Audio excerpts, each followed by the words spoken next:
BTech, BBA మరియు MBA కోర్సులు 15+ years experience ఫ్యాకల్టీతో పాటు placement guarantee. Kishkindha university, Ballari.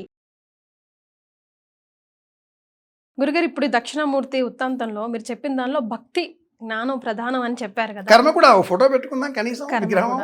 సరే, మరి ఏ దానికైనా భక్తి ప్రధానం కదా. నేను ఎట్లా పూజ చేస్తే ఏంటి, నేను నైటీలో చేస్తే ఏంటి, చీర కట్టుకుంటే ఏంటి, కాంట్రవర్సీ ఏంటి గురుగారు? నిజమే అమ్మాయి. ఇప్పుడు డ్రెస్ కోడ్ అనేది ఒకటి ఉంది.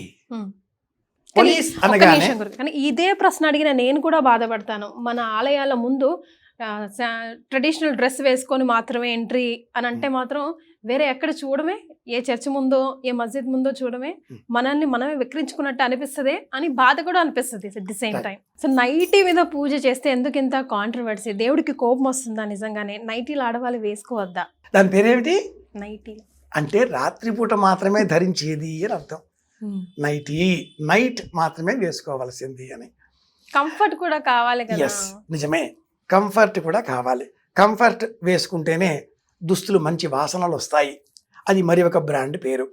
కంటెంట్లోకి వచ్చేస్తే డ్రెస్ కోడ్ అనేది ఒకటి ఉంది అమ్మాయి. వస్త్రేణ వపుషా వాచ విద్యయ వినయేనచ అనేవి పంచవకారములు. సనాతన విద్య బోధించే మార్గం పంచవకారములు. మొదటిది వస్త్రం. వస్త్రేణ వపుషా వాచ విద్యయ వినయేనచ. ఈ 5 ఉన్నవాడికి సకల విద్యలు వస్తాయి, వివేకం ఏర్పడుతుంది. వస్త్రేణ మొదటిది డ్రెస్ కోడ్. ఇప్పుడు ఒక పోలీస్ అనుకుందాం, టోపీ తీస్తే నా అంత అని ఎవరో అంటారు కదా.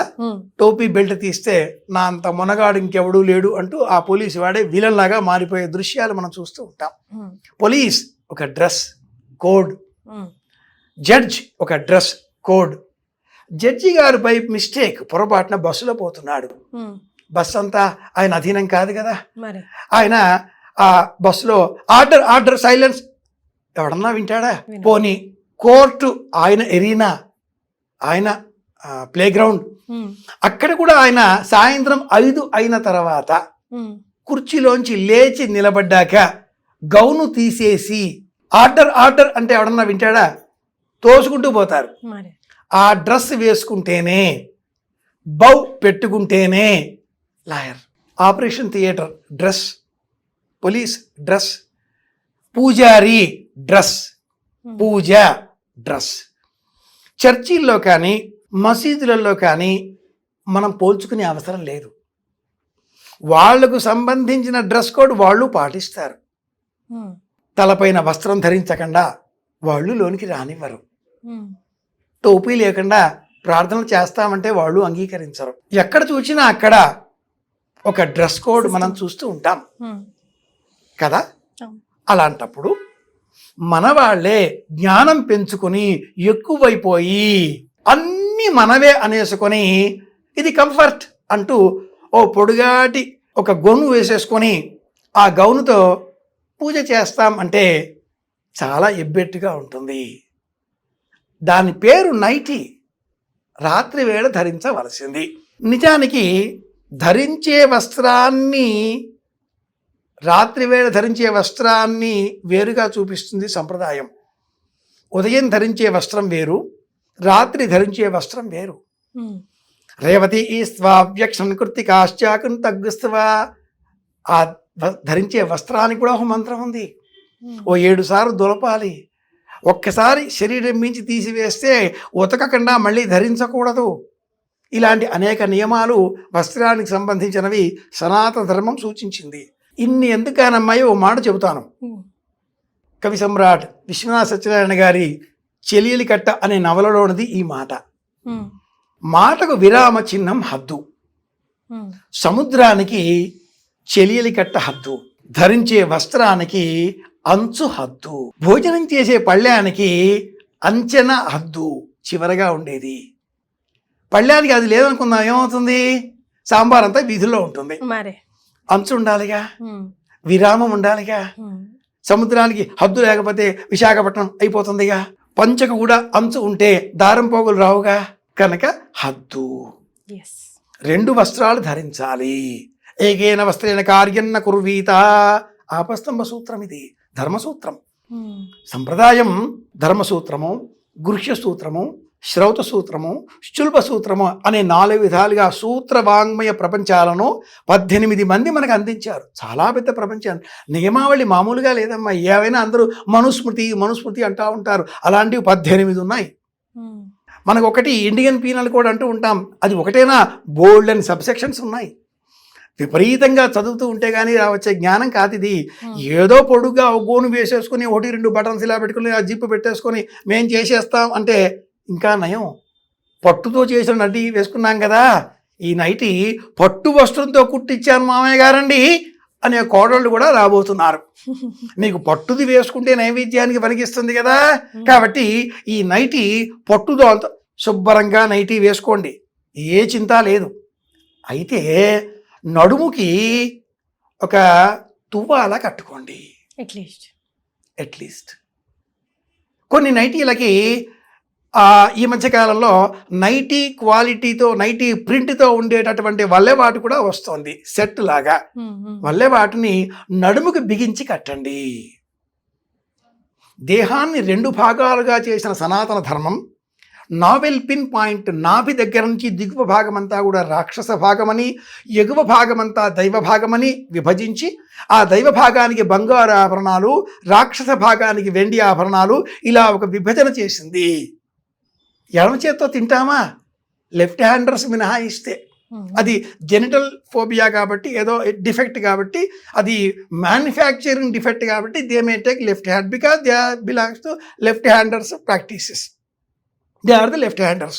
బట్ అందరూ కూడా కుడి చేతితో తింటారు. 2 చేతుల్లోనే మనం ఇంత చూస్తున్నప్పుడు 2 కళ్ళు సమానం కావు, 2 చెవులు సమానంగా ఉండవు, 2 ముక్కు రంధ్రాలు సమానంగా ఉండవు, 2 భుజాలు శరీరంలో ఉండే ఏ భాగాలు 2 కూడా సమానంగా ఉండవు, ఏ భాగాలైనా. అలాంటప్పుడు దేహంలో ఉండే 2 భాగాలని నైటీ వేసుకోండి, నిరభ్యంతరంగా వేసుకోండి. సనాతన ధర్మాన్ని అనుసరించి మరి ఒక వస్త్రాన్ని నడుముకి బిగించి కట్టండి. వివాహిత అయినటువంటి యువతి చెవులకు బులాకీలు ఏమంటారమ్మా, జుంకాలంటారా, అవి ధరించాలి. కమ్మలు ధరించాలి. అవి వేసుకుంటే, ఆ స్టడ్స్ పెట్టుకుంటే లేదా కమ్మలు పెట్టుకుంటే వివాహిత. విరేలాడేటటువంటి బుట్టాలంటారా, వాటిని ఏమంటారు, జుంకీలు, అవి పెట్టుకుంటే ఇంకా వివాహం కాలేదు. అట్లా కూడా ఇంతటి సూక్ష్మం చెప్పేవారు ప్రాచీనులు. 1 కాదు 2 కాదు, సూక్ష్మమైన విషయాలు ఎన్నో ఉండేవి. అబ్బాయి వారు అమ్మాయి ఇంటికి వచ్చి అమ్మాయిని పెళ్లి చూపులు చూసి మాట్లాడిన తర్వాత ఈ అమ్మాయి మాకు నచ్చింది అని ఎలా చెప్పేవారంటే, వారు వెంట తెచ్చిన ఆ పువ్వులను అమ్మాయి చేతికి ఇచ్చి అమ్మాయి పువ్వులు పెట్టుకో అని ఆ అమ్మాయికి ఆ పువ్వులు అలంకరించి బొట్టు పెట్టి వెళ్ళిపోయేవారు. అమ్మాయి మాకు నచ్చింది అని చెప్పడం. నచ్చలేదు ఆ మాట కూడా ఎలా చెప్పేవారు సౌమ్యంగా అంటే, ఆ పుష్పమాలికని దేవుడి పటానికి తీసుకువెళ్ళి వేసి, మీ ఇంట్లో దేవుడు ఉన్నాడు చూద్దామా అని చెప్పి దేవుడి దగ్గరికి వెళ్ళి ఆ దేవుడి పటానికి వేసి నమస్కరించి మళ్ళీ మాట్లాడదాం అన్నయ్య గారు అని వెళ్ళిపోయేవారు. అమ్మాయికి అమ్మాయి తల్లి ఒక అబ్బాయి ఫోటో ఇచ్చి అబ్బాయి ఎలా ఉన్నాడే అని అడిగితే, చీకట్లో తిరగొద్దని చెప్పమ్మా, కనిపించడేమో, నల్లగా ఉన్నాడు అన్న మాటని ఇంత వ్యంగ్యంగా. మీ ఇంట్లో వాళ్ళ ఇంట్లో కాస్త తలుపులు పెద్దగా ఉంటాయో ఏమో, మరి ఆ పిల్లడు బాగా లావు అని వ్యంగ్యంగా ఎలా చెబుతున్నావు అనేది కూడా విలువ. కనుక ప్రాచీన ధర్మం నైటీ కొత్తగా వచ్చింది అమ్మాయి. ఆ మాటకు వస్తే తెలుగువారి సంప్రదాయమైనటువంటి లంగా ఓణీలు పంజాబీ డ్రెస్ దెబ్బకి ఠారెత్తిపోయాయి. ఇది కంఫర్ట్, ఇది నిజంగా కంఫర్ట్. ఈ పంజాబీ డ్రెస్ను కూడా సంప్రదాయం ఎందుకు అంగీకరించింది, మరి నైటీని ఎందుకు అంగీకరించడం లేదు? పంజాబీ డ్రెస్లో బాటం వేరే, టాప్ వేరే, నైట్ పైన వేసుకునే ఏమంటారు చున్నీ వేరే, దుపట్టా ఉంటుంది కదా, ఒక వస్త్రం కాదు కదా. ఏదో బుడుపుక్కల వాడిలాగా సినిమాలలో దయ్యాలు ఎలా చూపిస్తారమ్మాయి, సినిమాలలో దయ్యాలు వేసుకునే డ్రెస్ కోడ్తో కూడుకున్న ఆ డ్రెస్ ఎలా ఉంటుంది, పొడవాటి ఓ గౌన్ వేసేస్తారు. వాళ్ళకి పంజాబీ డ్రెస్ కానీ లంగా ఓణీలు కానీ వెయ్యరు కదా, తెల్లటి డ్రెస్ వేసేస్తే అది దయ్యం. అలా గోల్డ్ పెంచి చూపిస్తే అది దయ్యం. అలా జుత్తంతా విరబోసుకుని తిక్కగా పిచ్చి పిచ్చిగా చూపిస్తే అది దెయ్యం. నుదుట బొట్టు లేకుండా చూపిస్తే అది దెయ్యం.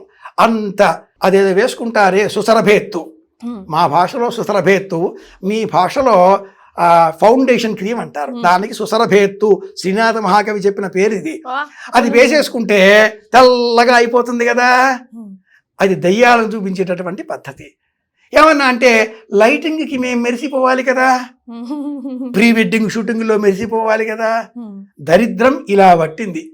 కాబట్టి సనాతన సంప్రదాయాన్ని అలా యాజ్ ఇట్ ఈస్ పాటించకండి, కాస్త మార్చుకొని అణుకువగా ఉండేలాగా సౌమ్యంగా మారండి. శాస్త్రం ఎప్పుడూ ఒకటే చెప్పదు, అలా చెబితే ఒకే శాస్త్రం ఉండాలి, ఒకే జ్యోతిష ప్రవర్తకుడు ఉండాలి. 18 మంది ఎందుకు? ఒక్క మనుస్మృతి ఉండాలి. వశిష్ఠ స్మృతి, గోభిర స్మృతి, పరాశర స్మృతి, 18 స్మృతులు ఎందుకు? అప్డేట్ అవుతూ వచ్చాయి ఆ వెర్షన్స్ అన్నీ కూడా. కానీ ఇంత విరగబాటుతనంతో కాదు. సనాతన సంప్రదాయం పంజాబీ డ్రెస్సును అంగీకరించింది. ఎందుకు అంటే ఆ డ్రెస్సు వేసుకునే విధానంలో సంప్రదాయం ఉంది, దేశీయత ఉంది. ఈ దేశానికి సంబంధించిన ఒకానొక విలువైన పద్ధతితో కూడుకున్న డ్రెస్ విధానంలో ఒకటికి కాకుండా 2, 3 వస్త్రాలు ధరిస్తున్నారు కాబట్టి అంగీకరించింది. నైటీ ఎందుకు అంగీకరించదు? ఇది అరబ్బుల వాళ్ళు వేసుకునే, దయ్యాలు వేసుకునే గౌన్ లాగా ఉంది కాబట్టి అంగీకరించదు. ఇది విషయం. అర్థమైంది కదా, ఇంకిప్పుడు ఈ ప్రశ్న వద్దు.